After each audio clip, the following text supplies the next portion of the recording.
Okay, so in this video, we're going to go through what's called an indeterminate form. This is the rest of section 2.1, or I think this would be 2.1b in your Hawks assignment. So if we look at these, I went ahead and graphed them, but x squared minus 1 over x minus 1, that's this thing that looks like a line, the line x plus 1. So if we're looking at the limit as x goes to 1 here, from the left and from the right, we're approaching the y value of 2, so that is the value of the limit. If we look at the next one, x squared minus 1 over x minus 1, we have a horizontal asymptote at y equals 1 because the degree on the top and the bottom is the same. But you have this vertical asymptote at x equals 1. And the fact that from the left, it's going to negative infinity, from the right, it's going to positive infinity, this limit does not exist because your fingers wouldn't touch, so that would not work.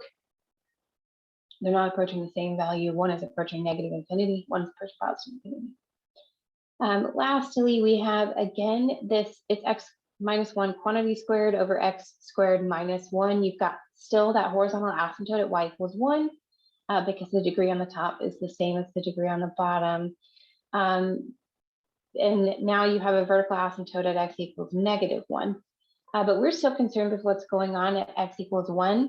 And if you'll see here, as you approach from the left or from the right, the y value you are approaching is 0.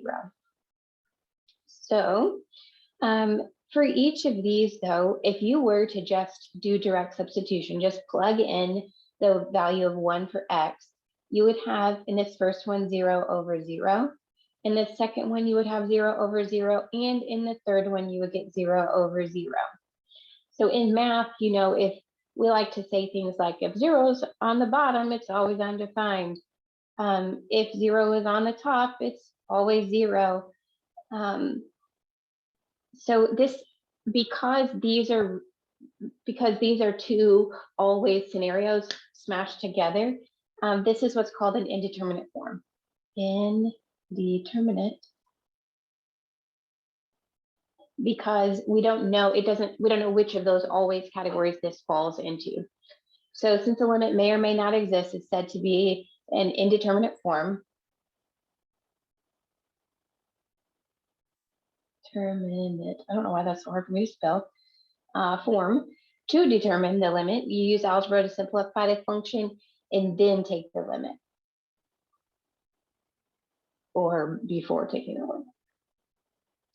Okay, so we did this above. I showed you how to do this, but let's just do it again. This is the difference of perfect squares, x squared minus 1.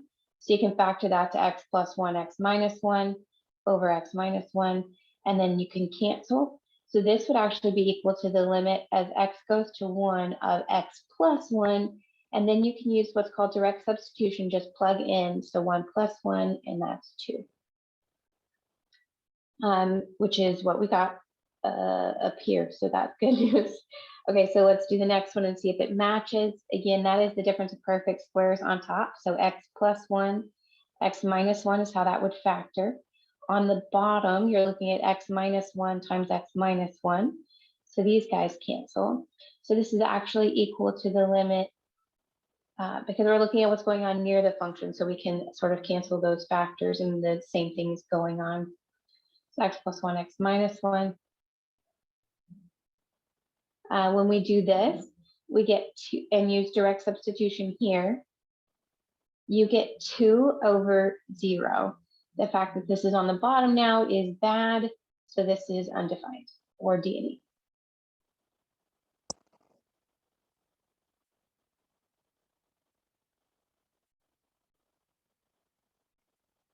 Okay. And then lastly, we have x minus 1 squared over x squared minus 1. So the top here will factor to x minus 1 twice. The bottom is the difference of perfect squares, so x plus 1, x minus 1. And then, so we can simplify this limit. So this is the limit as x goes to 1 of x minus 1 over x plus 1, which when we use direct substitution now, we would have 0 over 2, which is equal to 0. So that's the value of the limit there. So first try plugging in algebraically, and then if you get 0/0 when you plug in, factor, and then use algebra to simplify, and then use direct substitution.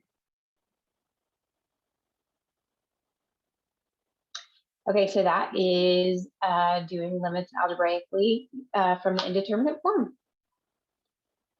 So to recap what we have done with limits, you can look at a limit graphically, you can do a limit with a table, or you can do a limit with some algebra where you can use direct substitution if it works. If it doesn't work, then if the function's not nice there, not continuous there, then you can simplify, which is here, you can simplify and then do direct substitution. So let me know if you have any questions. Thank you.